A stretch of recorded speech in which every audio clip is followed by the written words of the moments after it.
Kim? Spending time with other Christians. Making new friends. All of these are fantastic reasons for going to church.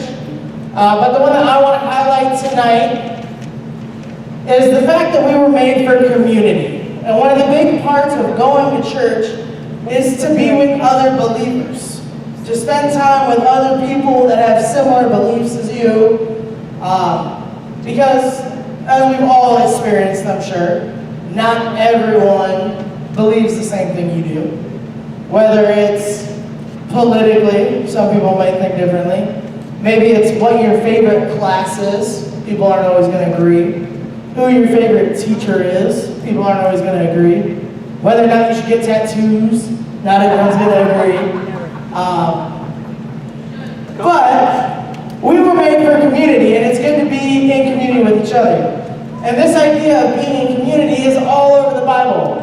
From the very first person ever made, God said, it's not good for man to be alone. And so he made Eve, another woman, so that Adam could have someone to be with, another human. The 12 disciples spent all of their time together for 3 years. Could you imagine that? If this group of people, for 3 years, spent every day together, someone would get very angry. And it'd probably be all of us. But people are drawn to be together. Whether you want to admit it or not, we all want to be in some sort of a community. We all want a group that's our group. And some of us like to be like, no, I'm a loner. I don't need people. But we still naturally draw to some people. We like being in groups. We like feeling valued. We like not being alone. That's why sometimes whoever gets here first goes, when is everyone else going to show up? Tajay. Or when we've got a trip coming up or an event coming. Well, who's going to be there? Are my friends coming? So I don't want to go with my friends aren't coming. Because we like to be together. And I get it. I like to go do things with my friends. I like to be with people that I like hanging out with. So it makes sense to ask who's going and who's going to be there. Because we like community. And there's nothing wrong with that. That's why we join activities. That's why we hang out with people. That's why you guys play sports. That's why you guys are in clubs. So that you guys can be with other people that have similar interests as you, right? Kind of. The beautiful thing, though, about the church community is that our community protects us. And I don't just mean like in a physical protecting sense, but mentally and theologically in our brain. When we study together, when we study something like the Bible and Christianity together, it helps prevent us from thinking crazy thoughts about the Bible. Because some people, when you study off by yourself, come up with crazy interpretations of what the Bible said. Like there were some people who studied the Bible off by themselves, ignored basic Christian teachings, and came to the conclusion that everyone named Mary in the Bible was one of Jesus' wives, including his mom. Yeah, that's what I'm saying. They were in a community with people that understood Christianity. And so somehow, by studying the Bible, they came to the conclusion that any woman named Mary was married to Jesus. I agree, it makes no sense. But they weren't in community. Another belief, how many people know the story of Adam and Eve in the garden? Okay? The serpent comes up and talks to him and convinces Eve to eat the fruit, and then Adam eats the fruit. Yeah, and then they get kicked out. There are some people that believe that the serpent is the good guy in that story. Yeah, I see all the faces, you guys get it. That doesn't make any sense. The serpent represents Satan, the devil, and gets people to sin for the first time. How is he the good guy? It just doesn't make sense. So that's another reason why we need community. Not just to have our friends that we hang out with, but to make sure that when we're studying and when we're learning about the Bible, we're understanding it correctly. Because there's sometimes where things in the Bible don't make sense, right? There's times where things just don't make sense. And so a common question I get is this coming to Wednesdays enough? Is that enough for my faith? And Wednesdays should be a part of your guys' faith. Wednesdays should be a part of you guys growing spiritually. I want you guys to understand that. We do a lot here.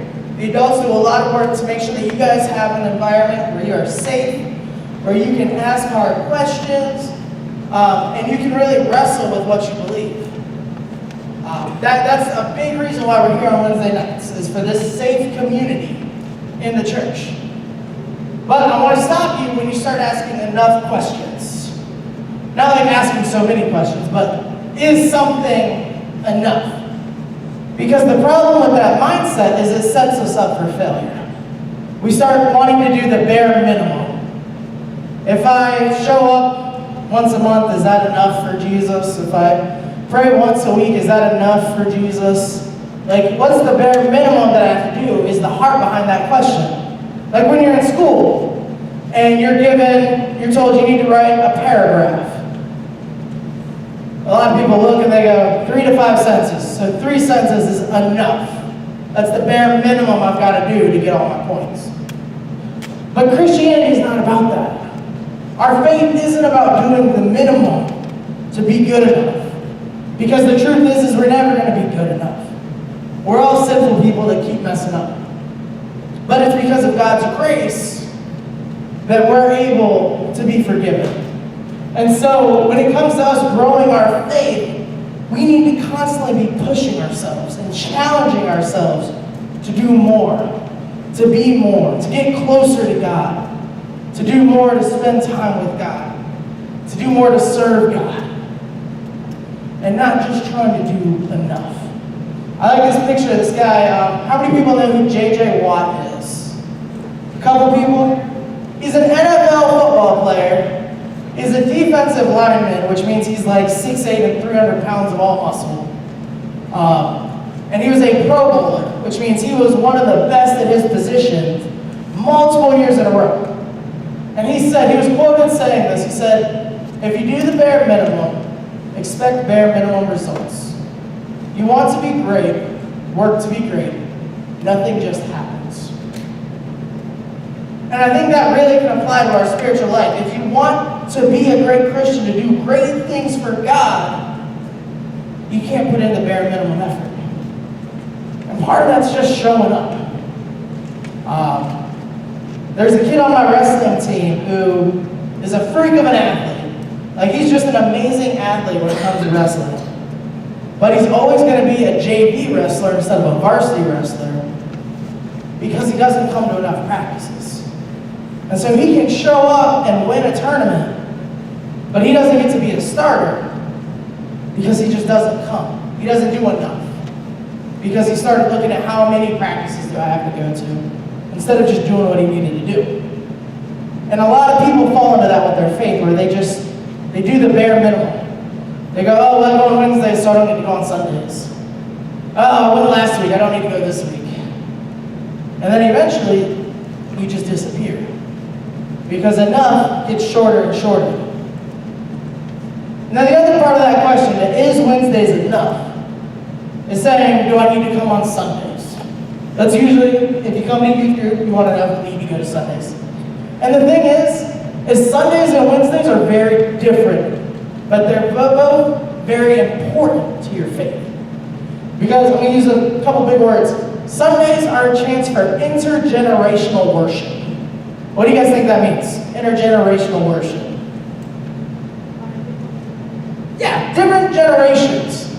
So I know in the youth group, we have you guys, the students, who are all 6th to 12th graders. We have people in their early 20s and up. So there are multiple generations.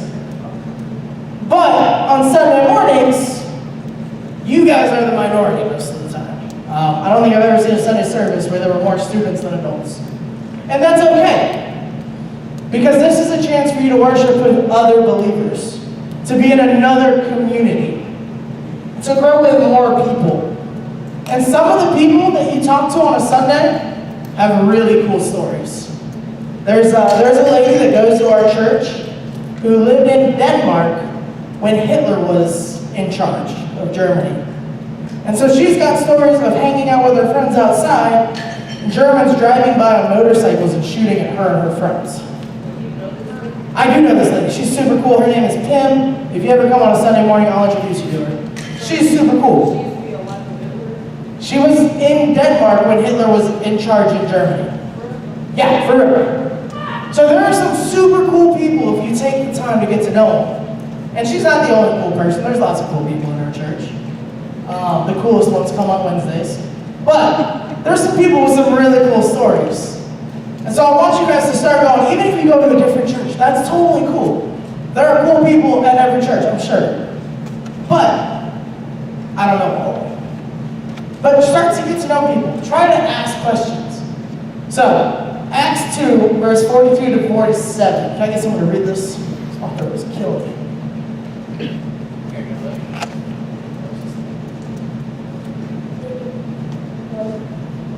It's on. Okay.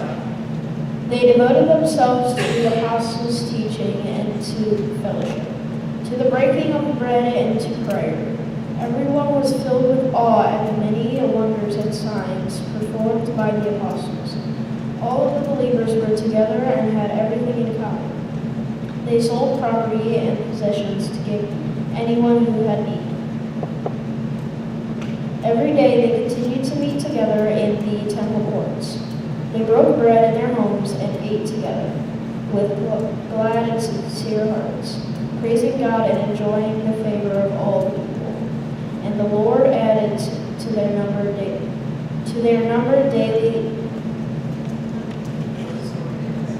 And those the Lord added to their number daily those who were being saved. Awesome. Let's give it up for Lily. There's a lot. Thank you, Lord. Great champion. So, this is the early church. If you want to know what the church was like right after Jesus went up to heaven, read the book of Acts. A-C-T-S. Because that's all about the early church. They spent every day together. So they didn't just come on Sundays or Saturdays or Wednesdays or Mondays or Thursdays or Tuesdays or Fridays. Every day they went to the temple to spend time together and to worship. Every day. There wasn't a, is this enough? If one of them needed something, they helped each other out. They took care of each other. This is community. I know some of you guys hang out every day. Some of you guys see each other once a week, twice a week, and that's cool. But they knew the importance of being together. And I want you guys to read Acts this week before you come back. Read the book of Acts. We gave everyone a Bible. It's in the New Testament. You got to use the table of contents to find it.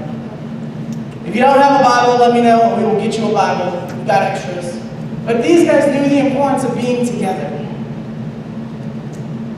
And that's what a beautiful community, the church, is supposed to look like. So, why I book you guys? Because some people, I texted someone and I was like, hey, you coming tonight? And they were like, nah. I was like, all right. Next week, hey, you coming tonight? Nah. Nikolai. It wasn't Nikolai. Anyways. But I text a lot of you guys. Like, if you guys don't show up for like 2-3 weeks in a row, I'm going to book you. And not just because I want people to show up. Because I do. I care about you guys. I want you guys to be here. But I know how important this can be for your spiritual formation. For your guys' relationship with God. To be here. And you guys are pretty fun to hang out with. Most of the time. Except Kevin. But I want you guys to have this community. And I know how easy it is to pass it up when you've got homework, and when you're tired, and when you just had practice, and when you're annoyed at everyone in school. I know how easy it is to just go, no, I'll go next week. But I want to push you guys to come, and keep coming, and keep bringing your friends, and if the kids in your small group aren't showing up to bug them and say, hey, why aren't you here? You should show up to youth group, it's a lot of fun. It's important that you're there. We want you there. So bug them, all right? Just like I'm going to bug you guys when you guys miss. Right, Thomas? Yeah, Thomas has been bugged a lot. So, We're going to go to small groups after I pray. I'm challenging you guys. All right, 2 big challenges this week. Read the book of Acts, the whole thing. All right, it's not that many pages. You can do it. All right, read the book of Acts and show up to a church on Sunday and talk to someone other than just your friends. All right, build that community, grow your community, because the bigger your community, the better. All right, I'm gonna pray. We're going to have small groups. God, thank you so much for this time together. Thank you so much for this chance for us to talk about community, to look at Adam and Eve, the disciples, the early church, and help us to be like that. Help us to grow together, to want to be together, and to not worry about just doing enough. In your name we pray. Amen.